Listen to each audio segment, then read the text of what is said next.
Okay, video muna tayo mga kateknik. So ito ang ating mga breeder, no, ng ating light Brahma. Pares yung light Brahma. So itong light Brahma ay 3 to 4 eggs kada linggo, no. Tapos wala siyang tigil, dire-diretso siya, no. Yan. Mahirap pala itong magpa-itlog. Yan. Kasi medyo mataas ng konti yung kailangan na temperature. So ito, kakaitlog lang, katapos lang. So, kolektahin natin. Ito araw-araw ko kinokolekta, no?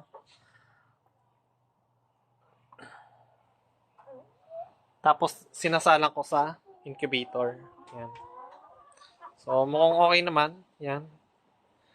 Okay. May konting dumi, pero madali namang malis. Sa buhangin lang kasi siya umiitlog, no? Pero napipisa naman to, guys. Medyo mababa ang hatch rate ng ganitong klase, no? Ng Brahma. Yan. So, sa ngayon, may iba pa akong mga manok. Doon ay meron tayong Jersey Giant. Ito yung ating mga Shamo Asil. Ito yung ating pure yan. Ito, yan.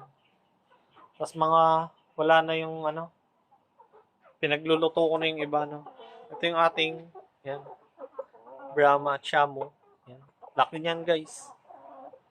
Gagawin ko rin yung breeder. So, 3 dito. Ito, 6 months na, pwede na yan. Ito, hindi pa. 5 months pa lang.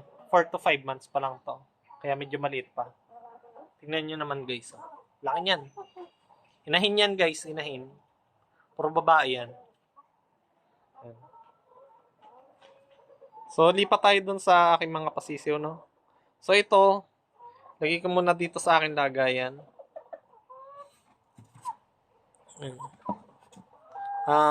Hindi ako nagsasalang ng isa lang, no?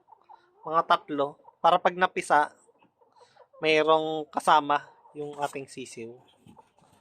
Yan. Ito yung ating pabo. Sumasayaw na yung lalaki. Mukhang bababahan yung maliit na babae. Nasa 2 months pa lang siguro yung babae, pero gusto niyang kastahan. Yan. Kinastahan na nga, guys. Ayan. Nagpapakasta na rin yung babae. Ang bata pa. Nasa 2 months pa lang yata or 3 months. Kinakastahan na. Pero, yung pabong, sumasayaw din. Mukhang lalaki naman yung pabong kinakastahan niya, no? Bata pa kasi, pero kakastahan na. So, ganyan kumasta mga pabo, guys. Medyo malayo tayo. Naku, daw lalaki yata yan. Napilitan, guys. Napilitan yung ating lalaki. Walang-wala na. Lahat kasi yung 4 na yung lalaki. Okay, dito na tayo sa 1 to 4 months, no? May 1 month, may 2 months, may 3 months, may 4 months. So, ganyan yung kalaki. Yung halos magpo 4 months na, no? Ito yung ating, medyo matangkad na yan. Halos isang ruler na yung, Ito, ang tangkad nitong lalaki, mahigit isang ruler na. Mga 1.5 ruler na to. No? So, nasa 16 inches na agad to. Yan. So, ito, mga maliliit pa yan. Siguro nasa, 10 inches. No? Yung iba, nasa isang ruler na, 12 inches na. Yan. Ganyan siya kalalaki, guys. So, light Brahma yan, guys. So, video ulit tayo kasi wala na akong pampatoka. Kailangan ko na ulit ng pera. No? Yan. So, suportahan natin yung ating backyard farming. So, dito ay isa, dalawa. So, dalawang babae, 3 lalaki. 3 babae, 2 lalaki. Tapos yung isang yon, yung nasa pinakababa, hindi ko na ibebenta. Kakatayin ko na lang kasi may problema siya sa paglakad, no?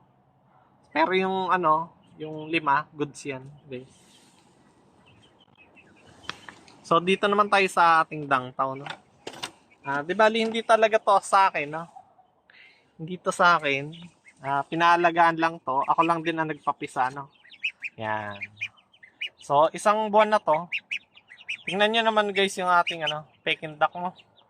3 weeks pa lang yata yun or 2 weeks. Pero ganyan na agad kalaki. Mas malaki na siya. Ang bilis talaga lumaki ng Peking duck guys. Yan. So, ang Peking duck ay yung parang ano, 45 days na manok. Itik lang siya, no? Yan. Ganyan siya kalaki guys. Laki niya. Ano yan? Siguro mga 1 kilo na rin yan. Ang ganyan kalaki. Pero 3 weeks pa lang, no? So, pag mag-release na ako, ayan. Yung 1 month siguro, medyo mahal-mahal, no? Nasa 300 siguro. 300 ang 1 month. Or mas mataas pa, no? So, ito ay, ano, yan. Downtown natin. 2 cross, 4 na viewer. Tapos yung isa ay, ano, yan. Light Brahma din yan, guys. 1 month, no? Yan ang 1 month na Light Brahma natin. Tapos, yung 4 na dangtaw, sa 4 na dangtaw na pure, 3 ang lalaki, 1 ang babae. Yung babae, baka bilhin ko. Ako na ang bibili doon sa may-ari. Tapos, doon sa crossbreed, ang crossbreed ng dalawa ay silky at saka dangtaw, no? So, baka medyo mababa ng konti ang presyo yun. Pero kung may bibili, guys, yan. So, ang presyo pala ng may-ari dito ay, ano, ito, yung pure ay 2,000, no? Kada buwan. So, kung 2-month-old, nasa 4,000 agad yun, no?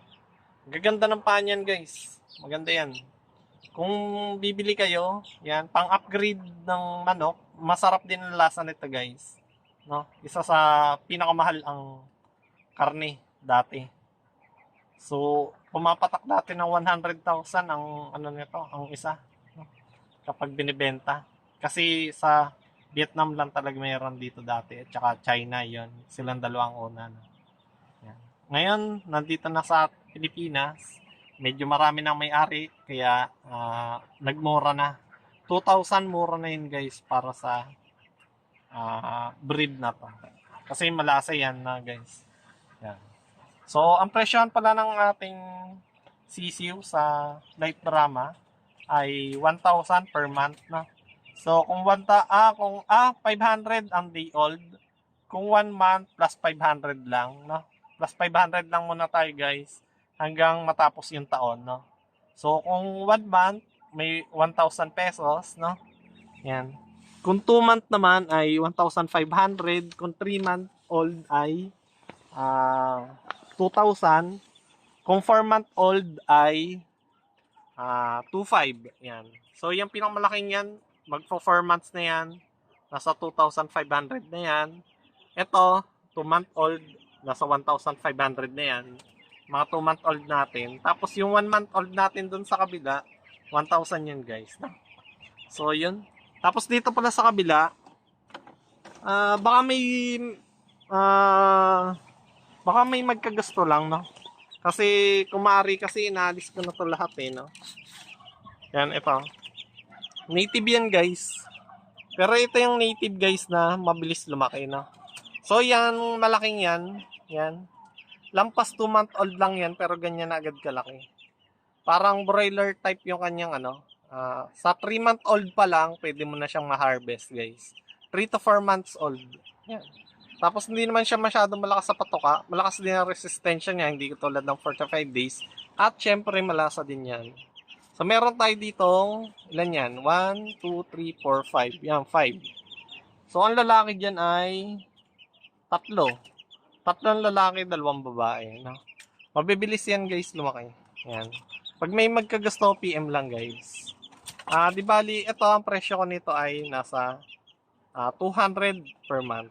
200 per month lang to guys. Ayan. Yun lang guys. Salamat. Bye-bye.